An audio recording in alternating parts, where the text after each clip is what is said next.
நேத்ரா டிவியின் வணக்கம் நேத்ரா நிகழ்ச்சியினூடாக இணைந்திருக்கின்றீர்கள். விளம்பர இடைவேளை தொடர்ந்து நாங்கள் இரண்டாவது கலந்துரையாடல் பகுதியினூடாக உங்களை சந்தித்திருக்கின்றோம். மற்றும் ஒரு சிறப்பான ஒரு கலந்துரையாடல் பகுதி, அபிநய சேத்ரா நடன பள்ளி.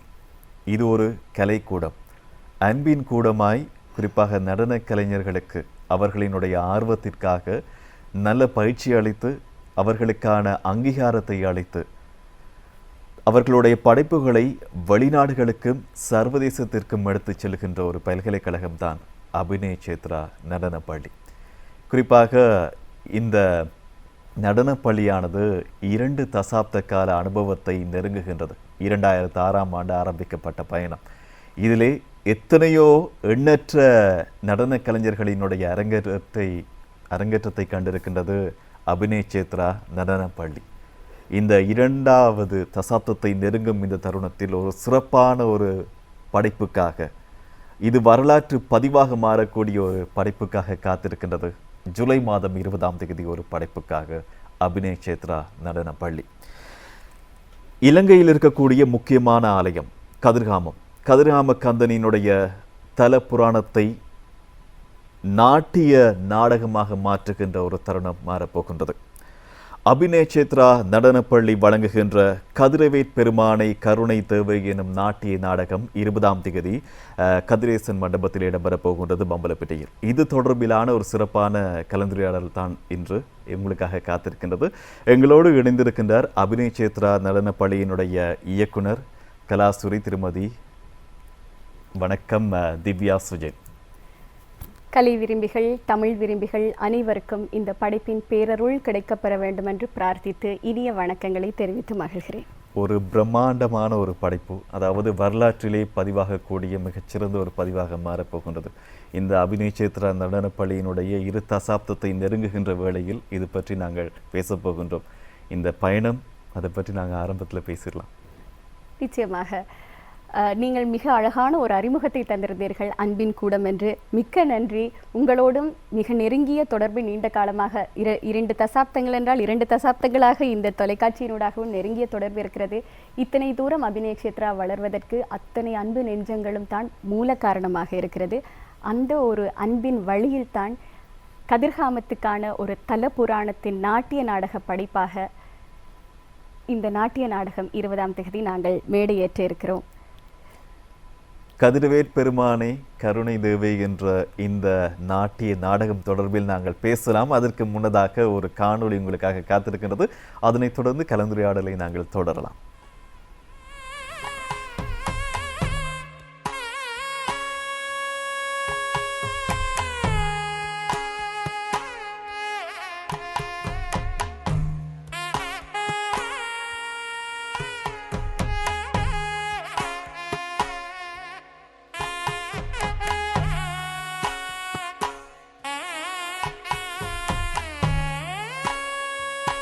காதல்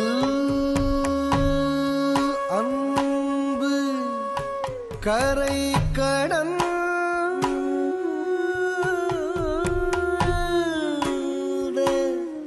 கதிரை வேல் பெருமானே கருணை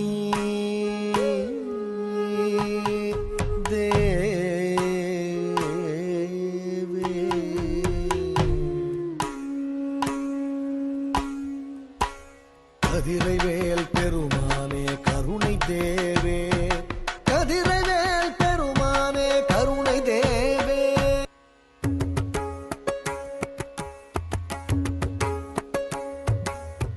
தலைவனே முக்தி முதல்வனே தொட்டரிகலனே நித்தமிழையோனே சதுரனே பித்தர் புதல்வனே மெச்சி சரவணா செச்சை முருகோனே உலகனே மிக்க கதிர்காமத்தில் உருவனே விஷ்ணு மருகோனே ஒயிலனே பச்சை மயிலனே சித்திர உருவனே பக்த பெருமாளே.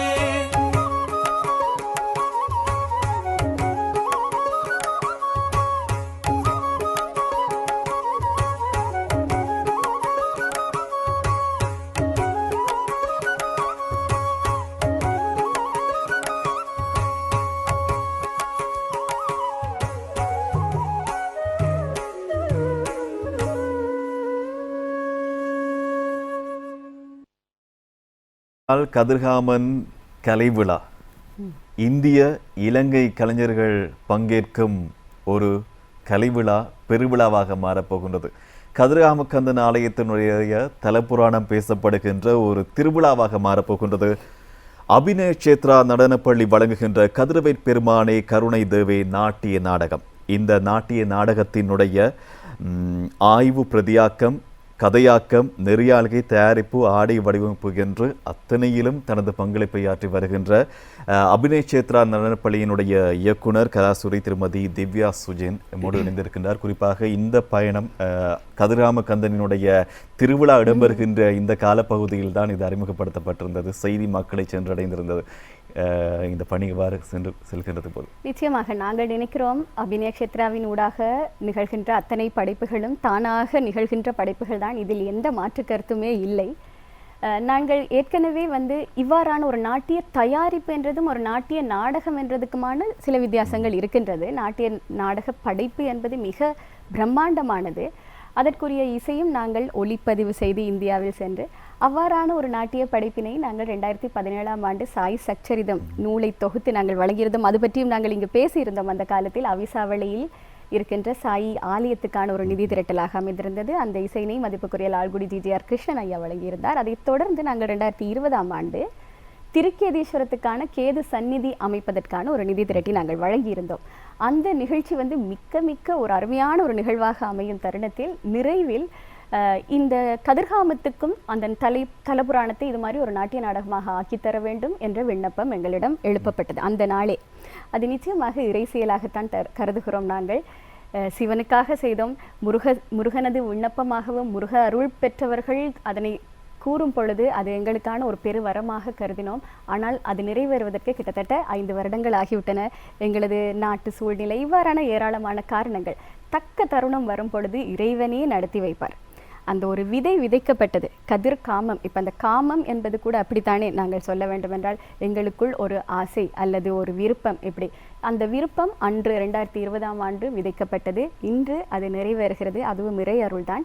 அத்தனையும் முருகனே நடத்தி வைக்கிறார் என்றுதான் நாங்கள் கருதுகிறோம். காரணம் இப்போ இந்த நாள் குறித்தது கூட 20ஆம் தேதி என்று குறித்தது கூட இந்த பணியை நாங்கள் ஆரம்பிக்க கிட்டத்தட்ட 1 வருட காலம் ஆகிவிட்டது. இந்த பணி இசைப்பணியை பெருமதிப்புக்குரிய ஞானபானு கலாநிதி ராஜ்குமார் பாரதி ஐயா அவர்கள் மகாகவி சுப்பிரமணிய பாரதியாரின் கொள்ளுப்பேரன் அமைத்து கொடுத்திருக்கிறார். அவர் இலங்கைக்கு வருகை தந்து இந்த இசைப்பணி ஆற்றினார். அவர் வருகை தந்த தினமும் கூட கதிர்காமத்தில் திருவிழா ஆரம்ப காலமாக இருந்தது கடந்த வருடம். எனவே அன்றே நான் நினைத்து விட்டேன், இந்த நிகழ்வு அத்தனையும் முருகனே நடத்தி வைக்கிறார் என்று சொல்லி. இவ்வாறாக மிக கொண்டாட்டமாக திருவிழாவாக கோலாகலமாக பெருவிழாவாக நாங்கள் அனுபவித்துக் கொண்டிருக்கிறோம். அதாவது ஒரு இறை ஆசையும் கலை ஆசையும் இருந்தால்தான் நடனக்கலையெல்லாம் அரங்கேறும் என்று சொல்வார்கள். இது நாட்டிய நாடகமாக அரங்கேறப் போகின்றது. அதாவது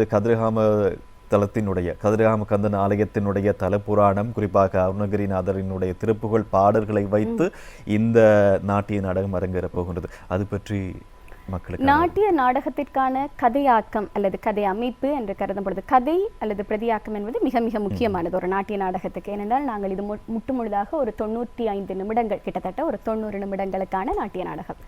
இதில் எந்த கதைகளை நாங்கள் எடுக்க வேண்டும், எதை நாங்கள் காட்சி அமைக்க வேண்டும் என்பது மிக கவனமாக அவதானமாக செய்ய வேண்டிய ஒரு விடயம். ஏனென்றால் கதிர்காமம் எங்களுக்கு நன்கு தெரியும், புரோணத்தமமான ஒரு ஆலயம். சூரனை வதம் செய்வதற்காக முருகப்பெருமான் பாசறை அமைத்த இடம் ஏமகூடம் என்று கருதப்பட்டு பின்பு கதிர்காமம் என்று ஆனது என்பது அத்தனை பெரிய ஒரு வரலாறு இருக்கிறது. அன்றிலிருந்து இன்று வரையாக எவ்வளவோ விடயங்கள் நாங்கள் கதிர்காமத்தை பற்றி சொல்ல வேண்டியிருக்கிறது, மக்களிடம் போய் சேர வேண்டியிருக்கிறது. எனவே எதனை எடுத்து எதனை விடுக்க வேண்டும் என்று எண்ணி இந்த கதை அமைப்பு அமைக்கப்பட்டிருக்கின்றது. எனவே இந்த கதை ஆக்கத்தில் மிக அழகான விடயங்கள் அமைய பெற்றிருக்கின்றன. காரணம், புராண கதைகள் இருக்கின்றன. அதே போல இதிகாசம் சம்பந்தப்பட்ட கதைகளும் இலங்கையோடு தொடர்புடைய கதைகள் இருக்கின்றன. இதே போல முக்கியமாக வட இந்தியர்கள் பலரும் சித்தர்களும் கதிர்காமத்துக்கு வருகை தந்து கதிர்காமக்கந்தனை வணங்கி வரம் பெற்ற நிறைய கதைகள் உண்டு. இவ்வாறான ஒரு நீண்ட வரலாறு. அப்போ இதை எப்படி கோர்த்தெடுப்பது என்று கருதும் பொழுதுதான் எமக்கெல்லாம் தித்திக்க தேனாக திருப்புகள் தந்த அருணகிரிநாதர் இருக்கிறார். கதிர்காமத்துக்காகவே ஏராளமான திருப்புகள்கள் பாடப்பட்டிருக்கின்றன. எனவே இந்த கதிர்காமத்துக்குரிய திருப்புகளை அதுதான் எங்களுக்கு ஒரு சங்கிலி போல இருக்கின்றது. எல்லா காட்சிகளையுமே தொகுத்து கதை அமைப்பு, காட்சி அமைப்பு வருகிறது. அதாவது இந்த கதிரவேற் பெருமானை கருணை தேவை என்ற தலைப்பிடப்பட்டு இருக்கின்றது. அந்த தலைப்பு இடப்பெற்ற நிச்சயமாக நாங்கள் இதில் சேர்த்து கொண்ட பாடல்கள் வந்து குறிப்பாக இந்த நாட்டிய படைப்புகள், நாட்டிய நாடகங்கள் நாங்கள் கிட்டத்தட்ட 2012ஆம் ஆண்டிலிருந்து அபிநய சேத்ரா நாட்டிய நாடகங்கள் வழங்கி வருகிறோம். முதலாவது எங்களது சுவாமி விவேகானந்தர் சச்சரிதம் 2012, அது முற்றுமுழுதாக எனது பாடலாக்கத்தில் ஸ்கிரிப்டில் அமைந்திருந்தது. இந்த திருக்கேதீஸ்வரமாக இருக்கட்டும், கதிர்காமமாக இருக்கட்டும், நாங்கள் முடிந்த அளவுக்கு எங்களிடம் ஏலவே இருக்கின்ற 18ஆம் நூற்றாண்டு 19ஆம் நூற்றாண்டில் இருக்கின்ற பாடல்களை, அதில் இருக்கின்ற விடயங்களை மீண்டும் எடுத்து வர வேண்டும், அடுத்த தலைமுறைக்கு கடத்த வேண்டும் என்று நினைத்துத்தான் பாடல் வரிகள் இப்போ ஒரே பாடலாக இருக்காது, வெறுப்பட்ட பாடல்கள் இருந்தாலும் வரிகளாக இருக்கும். தேவைப்படும் பொழுது மட்டும்தான் பாடலாக்கமோ அல்லது ஏதாவது எழுத்தாக்கமோ நாங்கள் வழங்கியிருப்போம். குறிப்பாக இந்த கதிரவேற் பெருமானை கருணை தேவே என்பது கூட ஒரு மிக பழைய ஒரு ஏற்கனவே இருந்த கதிர்காமத்து மேலே இருந்த ஒரு பாடலான இறுதி வரிகளாக இருக்கும். அது மிக அழகான பாடலாகவும் இருக்கும். எனவே இப்போ இதில் இருக்கும் பொழுது சில ஆய்வுகளை மேற்கொள்கின்றவர்களுக்கு கூட ஒரு களமாக இருக்கும். இந்த பாடல் வரிகள் எங்கிருந்து எடுக்கப்பட்டன, இது மாணவர்களுக்குமாக இருக்கட்டும் இல்லது நடனம் ஆடுபவர்களுக்கும் கூட அவர்கள் மேலும் மேலும் இதனை ஆய்வு செய்து, அந்த ஒரு முறை மட்டும் ஆடிவிடாமல் மேலும் மேலும் ஆய்வு செய்து இது எங்கிருந்து எடுக்கப்பட்டது, இந்த வரிகள் எங்கிருந்து தொடுக்கப்பட்டிருக்கின்றன, சில திருப்புகள் இது திருப்புகள் தானா என்று கூட கேட்கும் அளவுக்கு இருக்கின்றது. அந்த இடத்துக்கு நாங்கள் ஏற்கனவே இருக்கின்ற விடயங்களை எடுத்து வருகிறோம். அதை தவிர்த்து இந்த கதிர்காம நாட்டிய நாடக படைப்புக்கான பாடலாக்கம் தேவைப்படும் இடத்தில் மதிப்புக்குரிய ராஜ்குமார் பாரதி ஐயாவே அமைத்து கொடுத்திருக்கிறார். குறிப்பாக இந்த படைப்புக்கான உணர்ந்த கலைஞர்களையும் நாங்கள் கட்டாயமாக ஞாபகப்படுத்த வேண்டும். கதிரவேற் பெருமானை கருணை தேவை நாட்டிய நாடகம் 20ஆம் தேதி இடம்பெறப் போகின்றது.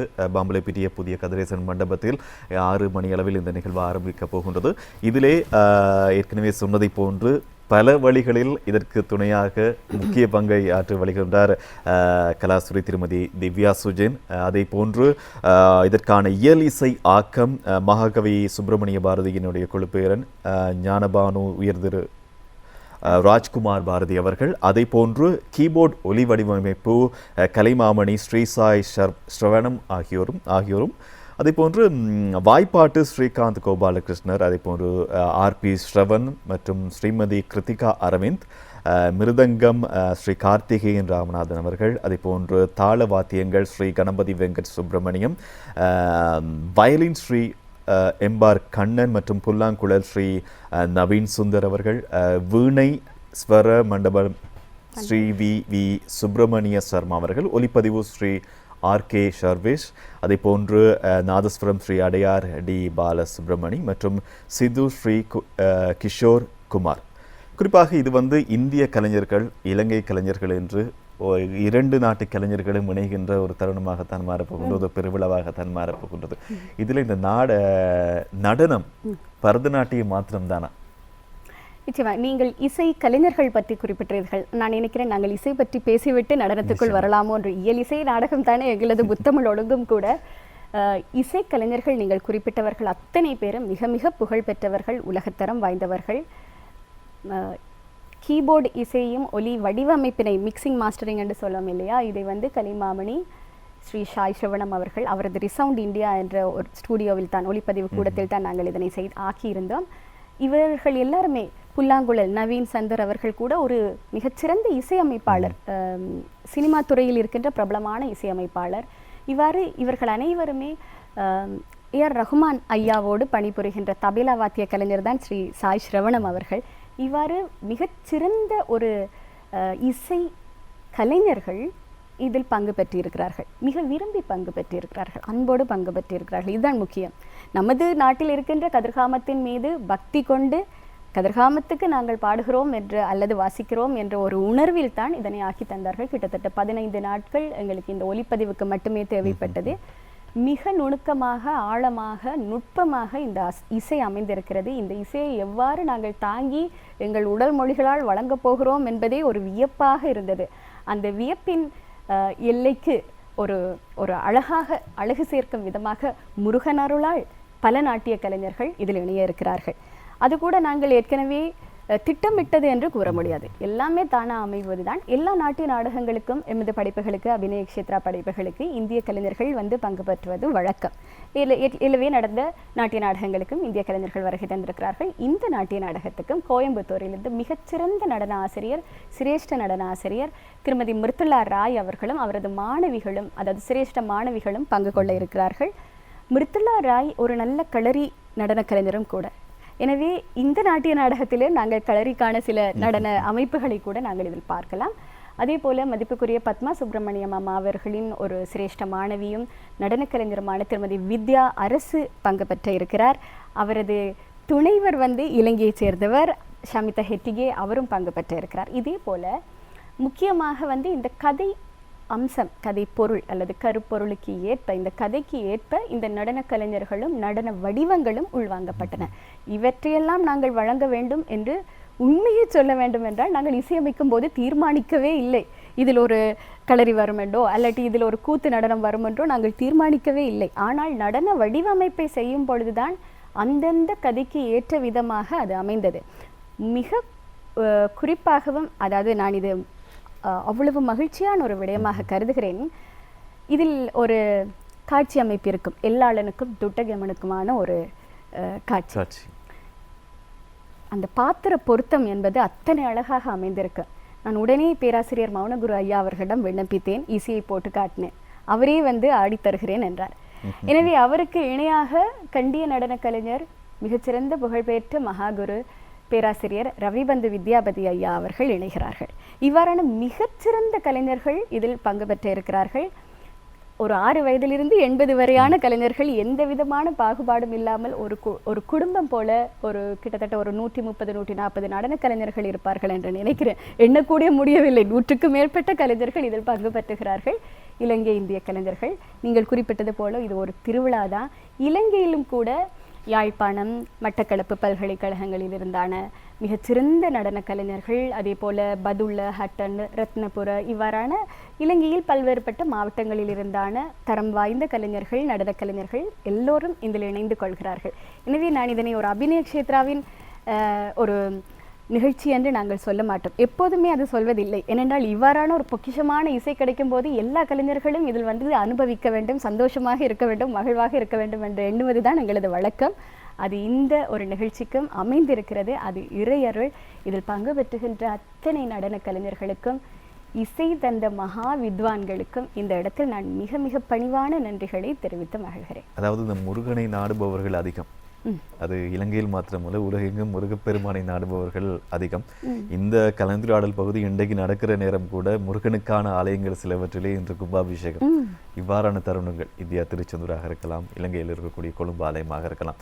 இவ்வாறான தருணத்தில் கதிர்காம கந்தனினுடைய திருவிழா இடம்பெறுகின்ற இந்த நாட்களில் கதிர்காம கந்தனினுடைய தல புராணத்தை பேசுகின்ற ஒரு வரம் கிடைத்திருக்கிறது. அது மிகப்பெரிய ஒரு பாக்கியம் தான். நாட்டிய நாடகமாக இதுல வேறு சிறப்பான சில விஷயங்கள் வந்து வரக்கூடிய பார்வையாளர்களுக்கு, வரக்கூடியவர்களுக்கு, பக்தர்களுக்கு, பார்வையாளர்களுக்கு இவ்வாறு சொல்லிட்டே போகலாம். நிறைய சொல்ல இருக்கு. ரத்தின சுருக்கமாக குறிப்பிடுவதென்றால், ஒன்று, ஏற்கனவே எங்களுக்கு அறியப்படாத கதைகள் சிலது இதில் இருக்கின்றன. எனவே பார்வையாளருக்கு மிக சுவாரஸ்யமாக இருக்கும். ஓ, இவ்வாறு இருக்கிறதா, இந்த கதைகள் இருந்தனவா என்று இருக்கு. இப்போ நாங்கள் கதிர்காம கந்தனைக்கு வந்து ஒரு திருமணமாகாதவர்கள் கதிர்காம கந்தனை வழிபட்டால் திருமணமாகும், குழந்தை பாக்கியம் கிடைக்கும், இப்படியான நிறைய விடயங்கள் இருக்கு. இதுக்கான கதைகளும் உண்டு, உண்மை சம்பவ கதைகளும் இருக்கு. இந்த மாதிரியான கதைகளை இதில் நாங்கள் உள்வாங்கி இருக்கிறோம். அதனை தெரிந்து கொள்ளக்கூடிய ஒரு வாய்ப்பு இருக்கின்றன. இது ஒன்று. இனி வருகின்ற ஒரு தலைமுறையினருக்கு அல்லது குழந்தைகளுக்கும் இது மிகவும் பிடித்த ஒரு நிகழ்வாக அமையும். ஏன்னா அத்தனை கதை இருக்கிறது, அத்தனை அழகு இருக்கிறது. இதில் நடன வடிவமைப்பு செய்துவிட்டு பார்த்தா தான் தெரிகிறது, எல்லா காட்சிகள்லையுமே வந்து ஒரு பரதநாட்டியம் மட்டும் என்று இருக்காது. பரதம் ஒரு கூத்தோடு இணைந்திருக்கும், அல்லது ஒரு கெண்டியனோடு இருக்கும், கதக் நடன கலைஞர்கள் இருக்கிறார்கள், களரி இருக்கு, கண்டெம்பரரி டான்ஸ் இருக்கு. ஸோ இந்த மாதிரி ஏராளமான விடயங்களை ஒரே மேடையில் ஒரு 95 நிமிடங்களுக்குள் காணக்கூடிய வாய்ப்பு இருக்கின்றன. ஒரு முறை வந்து பார்க்கிறவர்கள், அதாவது அந்த நிகழ்ச்சியை வந்து காண்கிறவர்கள் அத்தனை பேரும் நிச்சயமாக முருகன் அருள் பெற்றவர்களாக இருப்பார்கள். அந்த அருளினால் தான் நாங்களும் இயங்கிக் கொண்டிருக்கின்றோம். காண்பவர்கள் அத்தனை பேரும் முருகன் அருளால் அனுபவித்து அந்த கலை உணர்வு பெற்றவர்களாக கலா அனுபவம் பெற்றவர்களாக அன்று இருப்பார்கள் என்பது நிச்சயம். அதை தவிர்த்து இந்த நிகழ்ச்சிக்கு பின்னதாக ஆய்வுகள் மேற்கொள்ள வருபவர்கள் கூட ஒரு மிக திறந்த வெளி ஆய்வுக்கான ஒரு திறந்த வெளி இந்த படைப்பினூடாக இருக்கின்றது. ஒரு ஒலிப்பதிவு கூட பார்த்தீங்கன்னா அத்தனை நுட்பமான விடயங்கள் இருக்கிறது. சவுண்ட் என்ஜினியரிங் செய்பவர்களுக்கு இந்த இசையை மட்டும் உள்வாங்கினாலே அவ்வளவு லேயர்ஸ் இருக்கும், அவ்வளவு நுட்பங்கள் இருக்கும். எனவே இது ஒரு